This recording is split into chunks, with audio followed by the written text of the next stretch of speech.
Hello guys, good morning. સ્વાગત છે તમારા બધાનું મસ્ત મજાના એક નવા વ્લોગમાં. તો જો અત્યારે હું અને નીરવ બંને જોડે નાસ્તો કરવા બેઠા છે. હમણાં કેટલા દિવસથી તો અલગ અલગ કરી છે, પણ આજે જો જોડે બેસી ગયા છીએ. અને હમણાં રોજ હું છે ને નકરા કેળા ને એવું જ ખાઉં છું, એટલે મેં કીધું આજે મારે ચા અરે કંઈક છે ને હરખો નાસ્તો કરવો છે.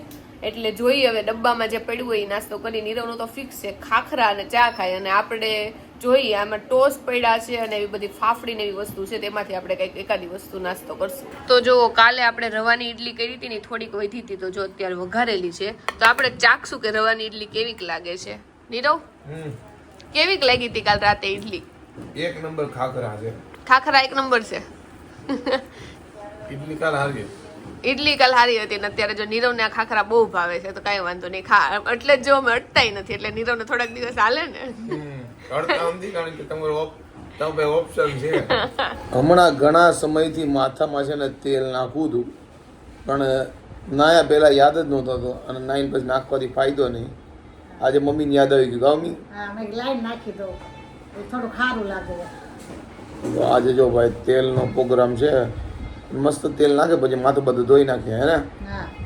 મને તો આ બધી ખબર જ નહોતી, આ બધી લેડીઝ ડિપાર્ટમેન્ટને ખબર હોય, નકર હું તો નાહી ધોઈને પછી તેલ નાખતો. આ બધાએ કીધું કે ગમે ત્યારે નાવું હોય ને પેલા સમય હોય ને ત્યારે તેલ નાખી લેવાનું ને. હા છે ને, ઓલા વાળ વધારવા હોય ને બાયું તો નાખે તેલ, પછી નાખે. વાળ વધારવા હોય ને તો તમારે ક્યાં વધારવા હોય, એટલે થોડુંક મારે તો નેચરલી બહુ વધે છે. એવું ન હોય, છોકરા અમુક મેં જોયું છે રેગ્યુલર છે નાઈ ધોઈને પછી તેલ નાખે માથામાં, પણ નીરવ નથી નાખતો. મારે આમે શું કહેવાય, હું ક્યારેક ક્યારેક તેલ ને ઓલું સીરમ નાખું કા. હા, સીરમ નાખે. અમુક છોકરા ડેઈલી નાખતા જ હોય. 11-12 માં છે ને હું લાઈક ત્યારે બધું સ્પાઇસી વાળનો ખેલ હતો ને, તો આપણે સ્કૂલમાં હોય નવા તો 11-12 માં હું છે ને મમ્મી દિવેલ નાખતો. દિવેલ થી ગયા. હા, દિવેલ થી વાળ છે ને જેવા હોય ને એવા ઘટ્ટ થઈ જાય, એટલે વાળ નીચે ન પડે, જાય ઉપર ને ઉપર હે ને. અને દિવેલ નુકસાન ન કરે. અત્યારે જો છોકરાને એવો શોખ હોય ને દિવેલ નાખવાનો, પણ અત્યારના છોકરા દિવેલ નો નાખે. એ તો અમાર જેવા ભોળા હતા એ નાખતા. નહીં, જેલ પેલા એટલું બધું નહોતું, હવે નાઈટ નવું નીકળે ને. ના એવું નહીં, દિવેલ નાખો ને એટલે એનો પાછું ડિસએડવાન્ટેજ એ છે કે ધૂળ મીટી જાય ને તો એ થોડું ઘાટું બની જાય બધું બહુ, હે ને. રોજ ધોવું હોય નો ને વાંધો ન આવે. હવે દિવેલે પતલા સીધા ફિલ્ટર વાળા આવે જ છે ને, તોય જેને નાખો એ નાખી શકો છો. વાળ ઉપર મસ્ત સ્પાઇસી રહે અને નુકસાન ન કરે, જેવી રીતે જેલ ને એ બધું કરે ને વ્હાઈટ વાળ થઈ જાય ને એ બધું. અને કાળા ભમર થાય વાળ, અને છોકરીઓની નાખે ને તો એના વાળ મોટા થાય. દિવેલ નાખે. છોકરીઓને તો આઈડિયા નહીં, કારણ કે આપણે આવડા એવા વાળમાં નાખ્યું છે. જો આજે બપોરની રસોઈમાં છે ભીંડો, અને ભીંડાનું શાક બને છે, રોટલી. બીજું કઈ મેનુ? બસ શાક અને રોટલી. ઓકે, ભીંડાનું શાક અને રોટલી છે. અને આ બાજુ મમ્મી સુધારે છે વધારે ભીંડો. કે મમ્મી વધારે સુધારો છો? કારણ કે ભીંડાનું શાક બનાવે તો ભીંડો ઓછો થઈ જાય કા. એટલે થોડોક વધારે ભીંડો નાખી દઈએ છે. અને મૂળા જો મૂળા આવવા મળ્યા રોજ સલાડમાં મૂળા. બધા અહીંયા મૂળા ખાતા હશે. અમારા ઘરે મૂળાના પાન હોતે ખાય કા. સરસ લાગે. અમારા ઘરે પહેલેથી હું નાનું છું ત્યારથી પપ્પાની ખાય, એટલે મને મૂળાનું પાન ભાવે, મૂળો ભાવે. તો અત્યારે છે ને અમે એક આશ્રમમાં જઈએ છીએ. નીરવનો એક ફ્રેન્ડ છે ને એ આશ્રમમાં બધા લોકોને જમાડે છે, તો એને અમને બધાને કીધું છે, તો આપણે બધાએ જઈએ છીએ યારે. અને જો આપણે નીરવનું છે ને હારે જમવાનું પેક કરી લીધું છે. એક તો પાણીની બોટલ લીધી છે, એક છાસની બોટલ લીધી છે, અને પૌવા વઘારીને થોડાક લીધા છે. એમ તો વિચારતો છે કે વહેલા જ આવી જાવ, કારણ કે અત્યારમાં જઈએ છીએ એટલે 8-8:30 થતા તો વહી આવશું, પણ મોડું થાય એમ કેસ તો નીરવ હાટું આપણે પૌવા કરીને લઈ લીધા છે. એટલે નીરવ અમે બીજું ખાઈએ તો નીરવ ત્યાં પૌવા ખાય. એટલે ટૂંકમાં આ લોકોને ત્યાં જમવાનું છે, પણ હું ત્યાંનું જમી નહીં શકું, કારણ કે મારે મીઠું ને એવું ઓછું ખાવાનું, એટલે મારું ઘરે જ લઈને જઈશ કા. એટલે જે પૌવા બની ગયા છે ને તે ઠારવા માટે મૂકી દીધા છે. જો તમને બતાવી આજ તો છે ને પૌવા એકદમ મસ્ત બન્યા છે. જો દેખાવમાં મસ્ત બન્યા છે.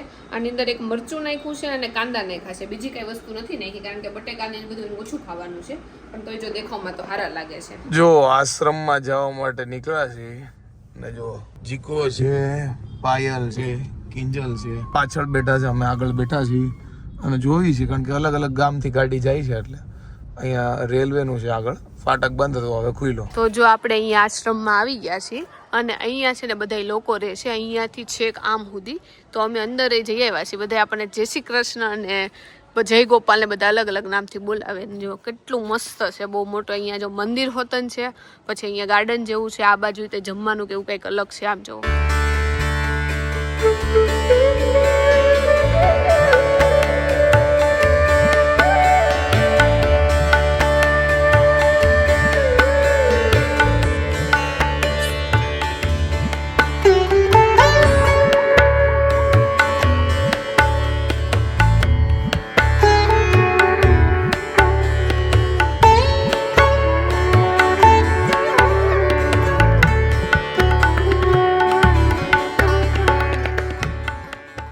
જો ભાઈ વૃંદાવન ધામમાં આવ્યા છે અને હું જીગો જો બંને આટા માર્યા છે કાજીકા ફોટા બોટા પાડ્યા છે અને અંદર તો બધા લોકોને અંદર જમાડી દીધું છે.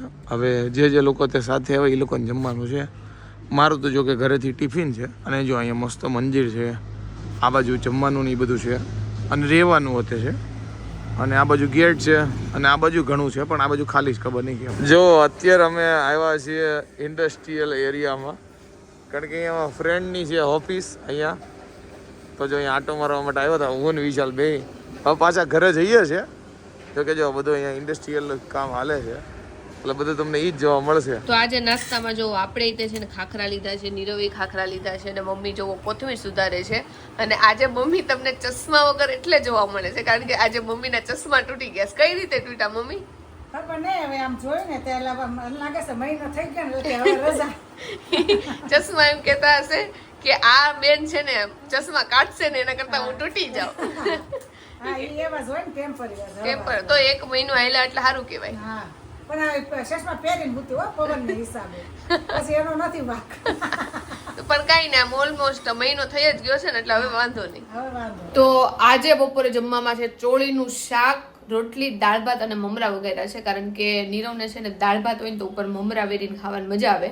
તો જો ગરમા ગરમ મમરા વઘારાઈ ગયા છે. રોટલી એક બાકી છે પણ એમાં થોડીક વાર છે હજી, તો રોટલી થોડીક વાર પછી કરશું, બાકી બધું થઈ ગયું છે. તો અત્યારે જો મારા મમ્મી અને પપ્પા માટે છે ને આપણે મકાઈનો ચેવડો બનાવ્યો છે અને જો અમે દૂધી હોત જ બહાર કાઢી હતી. નીરવને કીધું કે તને છે ને થેપલા દૂધીના કરી દઉં, તો નીરવ કે મારે થેપલા નથી ખાવા, એને છે ને રોટલી નું જે ચૂરમું કરીને એ ખાવું છે, રોટલીનો ચેવડો ટૂંકમાં. તો જો મેં લોટ બાંધી નાખ્યો છે, થોડીક વાર પછી આપણે રોટલી કરી નાખશું અને રોટલીનો એને ચેવડો કરી દેવું.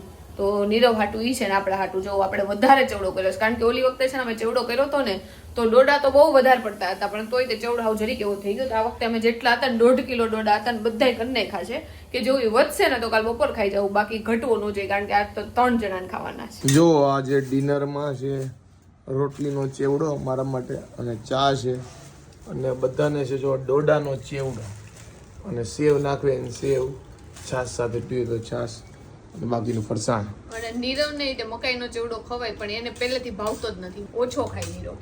મને ખબર નહીં ખવાય કે ન ખવાય, આ લોકો કઈ ખવાય નહીં ખવાય પણ તને ઓછો ભાવે છે એટલે તાર માટે આ બને. ઓકે આપણને આ વધારે ભાવે છે. આમ તો હું આડા દિવસે બનાવું મને કઈ થયું નતું ત્યારે હું ખાતો હતો. નીરવ ઓછો જ ભાવે છે પહેલેથી.